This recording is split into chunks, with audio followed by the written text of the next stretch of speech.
Chris Cuomo here. Welcome to NewsNation, where we call out the political game. I have 3 points that will undress all the breathless BS we've had to tolerate the last few days. First, side note, I was driving here tonight, and there was a Jeep on the side of the road and had its blinkers on, its hazard lights. I pulled next to it, lowered the window, put my dome light on, and the guy looks at me and freaks out. And no, not because I'm ugly and not because he's a huge fan of NewsNation. And he asks if I was the police. And I said, no. And he didn't believe me. And he started panicking and saying, I have my green card right here. It's a laminate. I have my working, I have all these things. And he was insisting on showing me. And I told him, I'm just driving to work. I saw you were pulled over on the side of the road. It's dark. I live in the middle of the woods. And then he asked me for directions because there's no cell signal where we live. Law and order matters. Okay? No one argues, well, at least no one argues well against rounding up gangbangers and violent illegal entrants and fentanyl pushers and human traffickers. Nobody's arguing about that. But law and order means something more than just absolute and harsh enforcement of the same. Order is about how you want to be perceived as well, what your society is as a message. Don't come in illegally. Fine. But America's president and these policies are scaring a lot of people in a lot of communities, and I bet many of you know people exactly like what I'm talking about. And I don't know, look, I know the bad guys, that's easy, but those are the few, not the many, okay? If Trump's number is right, 14, 20 million, whatever number he puts on it, overwhelmingly, that number is people who are building communities, not tearing them down. And I'm telling you, the idea that you're just going to round them all up and throw them out, I know that may sound good on social media, but not only is it logistically impossible and crazy expensive and probably illegal, but is that really who we are? Doesn't feel right to me. Now, I'm sure many of you don't agree. That's fine. Call in and we'll discuss. My next 2 points, I bet we will agree on. Okay? Headlines announce that Mexico and Canada have come to the table as if Trump averted some last-second disaster. BS, and they know it. Trump didn't avert or avoid anything. He created this. This was no roller coaster, unless you want to say it's what the media put us on. This was a negotiating tactic. It always was, and everybody knew it was. And guess what? It worked. And it was the Democrats and the media that made it like the tariffs were already hurting us and pointing at Wall Street as proof. Look, first of all, Wall Street, those people sell on news and buy on speculation. And you're going to see it's going to rebound now because that's all they're doing is gambling, basically. You need to see the game and call it out because it's making us crazy. And both sides play it. Nobody plays it the way Trump does. Social media is constantly a sensation of speculation. But it is just noise made by magnified minorities and profiteering podcasters. And the media screwed up. We took a shortcut and started using social media as a proxy for the Vox Populi, the voice of the people. We were lazy because it was easy. It was right there, and we were all on it anyway. And it was wrong. We stopped doing the rigorous work of being in touch with the country and getting out there. It was a mistake. Look at what Cash and Tulsi and Bobby are dealing with in their hearings. It's not their policy ideas. It's what they said on these fringe podcasts with guys with the headphones and the ski caps and the big mics saying stuff that they know they can't justify. Gets you a following online, gets these guys paid, but you can't defend it with serious people. And what really bothers me about all of it is with these tariffs, everybody knew they weren't going to be operative in all likelihood. Certainly Democrats like Schumer knew it was a ploy, and yet he had to have his own ruse. It's going to affect beer, okay? Most of it, Corona here, comes from Mexico. It's going to affect your guac, because what is guacamole made of? Avocados, both from Mexico. You know, it's always good when you have props. Look, same mistake AOC made when she warned that Trump's threat of tariffs against Colombia would make your coffee more expensive. Look, if they want to give a damn about inflation, they should have done something over the last few years, okay? And they didn't. They just denied it. The game of showing that the other party is worse ain't getting it done anymore. That should be a message for the left and the right. fix. Show you have better ideas to fix. Trump rubs plenty of people the wrong way, and he often says things poorly and in ways that abuse norms. But you know what? We had an election about that, and he won. So just judge what he does and save the style points for the rabble on social media. Make it the noise. You want to be part of it, but it's not what matters. How you feel about how he is meaningless to me and my family. You know what Schumer should be saying right now? It worked. And I have some ideas for what else needs to change with Canada and Mexico while you got them at the table for this 30-day window. Oh, and that's the next one. Only 30 days. Countdown of the 30 days. What do you think's going to happen at the end of the 30 days? You think we're going to be back at the brink of tariffs? I don't think so.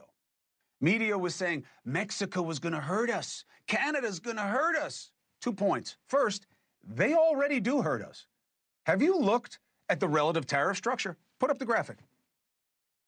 This is what they tariff. We should have the percentages. I don't know why they're there. Hopefully you have them on with Mexico. They tariff things like 200, 300, 400%.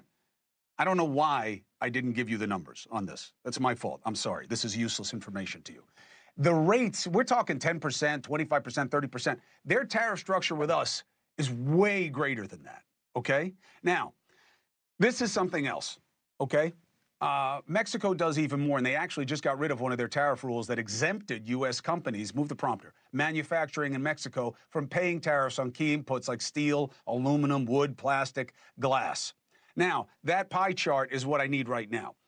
Trump doesn't understand this imbalance because he knows the relative trade leverage. Now, put up the pie charts. 26% of what they make goes to us. 19% of what Canada makes goes to us. Okay? What do we make that goes to them? Because that would be their leverage, right? 1.2% of the U.S. GDP exports goods to Mexico. 1.4 is exporting goods to Canada. You see what I'm saying? The trade imbalance is obvious. So of course he had the leverage. Of course they weren't going to risk that kind of situation. Of course they were going to come to the table. They thought that they could scare him because everybody loves to panic and create chaos and create negativity and create division. And they know that about us because they've watched us eat ourselves for years. So Trudeau tried it, and the Mexican lady tried it. And it didn't work this time. Now, look at what he got already here. Mexico will now deploy 10,000 troops to the U.S.-Mexican border to crack down on illegal immigration and fentanyl trafficking into the U.S. Good. Trump, in return, promised Mexico to crack down on trafficking of high-powered weapons from the U.S. into Mexico. I don't know how he's going to do that. I don't know. I know why they want it. It is screwed up that we keep looking at them as the bad guys and they get the overwhelming majority of their weapons from us. It's messed up.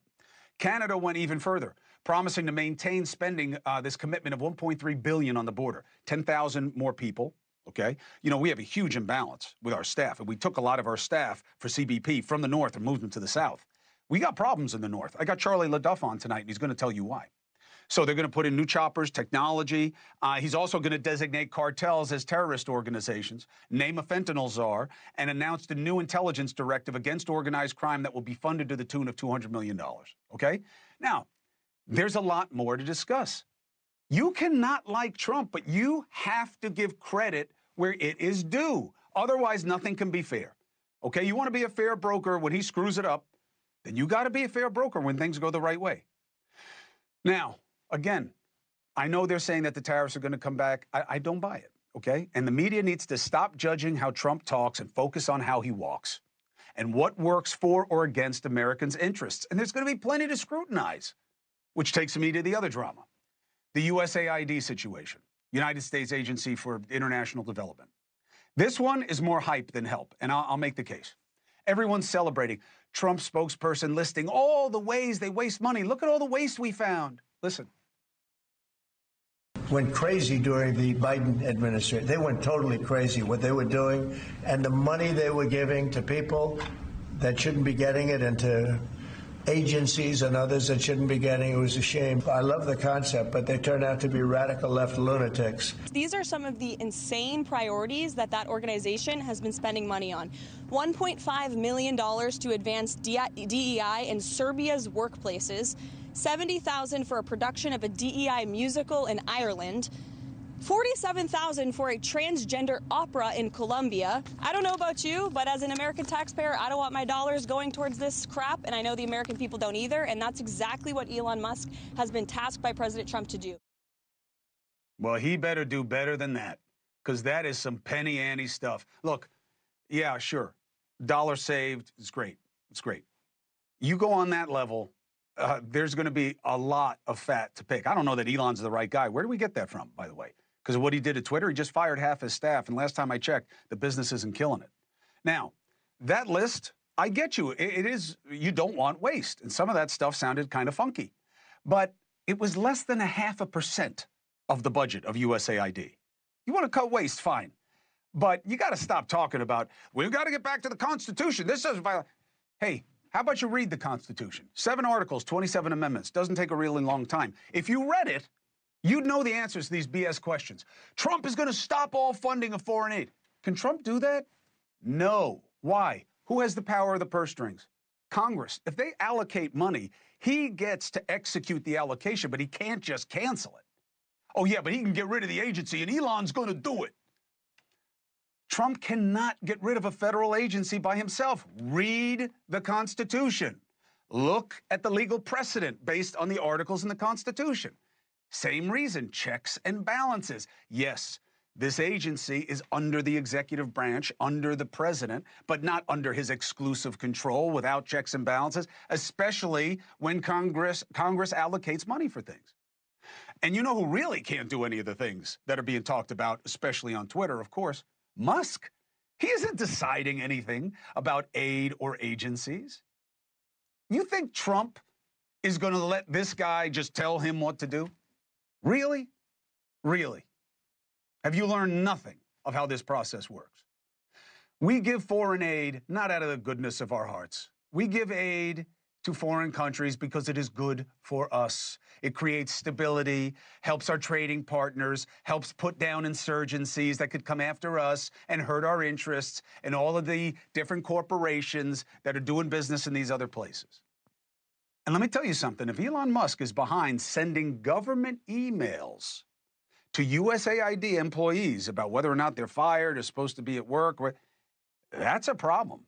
Congress should act, both Republicans and Democrats, because that is not how you govern in a democracy. This guy was not vetted.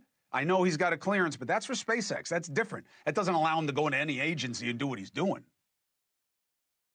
For all the concerns about Musk, this is what you should look at.